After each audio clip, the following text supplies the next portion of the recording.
14 Oktoobar 2017 saddex sano ka hor waxaa isgoyska Soobe ka dhacay qaraxii ugu weynaa ee abid Soomaaliya waxa uuna ahaa qaraxii ugu foosho xumaa ee ka dhacay magaalada caasimadda ee Muqdisho tan iyo intii ay marti gelinaysay weeraradii kala duwanaa iyo qaraxyadii kala duwanaa ee ka dhacay magaalada caasimadda ee Muqdisho in ka badan 500 oo ruux oo qof ayaa ku dhintay halka tiro intaasi ka badan ay ku dhaawacmatay meydadka dadka ayaa noqday mid la kala saari waayo ama qof kala aqoonsan waayo maadaama dadka jirkoodu ay gubteen isla markaana la hayb garan waayay dadka qaraxaasi ku naf waayay ayaa dhamaantood ahaa dad rayid ah oo aan waxba galabsan oo xilliga uu qaraxu dhacayay isticmaalayay wadada lana kulmay qaraxaasi galaaftayna naftoodii qulubta ummadda Soomaaliyeed wali kama aysan go'in xasuuqii 14 Oktoobar ka dhacay isgoyska Soobe ee magaalada Muqdisho waxayna ahayd xasuuq aan wali mid la mid ah uusan wali ka dhicin gudaha Soomaaliya ka hadda aad u jeedin oo meesha ku holcaayo raashinka sido baawurka gadaashiisaan joogay baawurkii waxaan u sheegtay inaan dhinac baaso waa mooday waxaan ku leexday laamiga laamiraha Soobe ee aadan cadde mar alaalo markaan goolkii aadan cadde aan galay qaraxii wuxuu iskaga daba dhacay maxaa ka galay ilaa ay xaafadda in la gariirto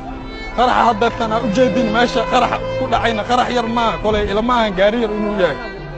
aagaan oo dhan uu burburay ina hadda Soobe ay joogto ina banaad Jamhuuriyadda Federaalka Soomaaliya Maxamed Cabdullaahi Farmaajo ra'iisul wasaarihii xilligaasi Xasan Cali Khayre duqii Muqdisho ee xilligaasi Taabit Cabdi Maxamed ayaa si isku mid ah bulshada ula hadlay una sheegay in arrintan ay tahay musiibo qaran oo ummadda Soomaaliyeed ku dhacday waxaan Ilaahay uga baryayaa inuu naxariistiisa jannadiisa siiyo samir iimaan ka siiyo asxaabtooda eheladooda iyo qaraabadooda kuwii ku dhaawacmayna inuu Ilaahay u fududeeyo shacabka Soomaaliyeed waxaan u sheegayaa falkii maanta dhacay ee foosh xumaa inuu ahaa mid ay shabaabka iyo nabadgelyada ay la beegsadeen shacab Soomaaliyeed oo waxba galabsan taasoo ka turjumaysa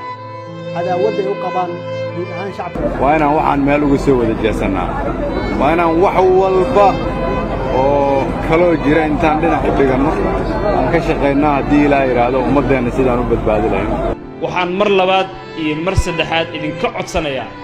sawirrada foosha xun iyo fiidiyowyada aadka looga naxayo waxaan mar labaad iyo mar saddexaad idin ka codsanayaa sawirrada foosha xun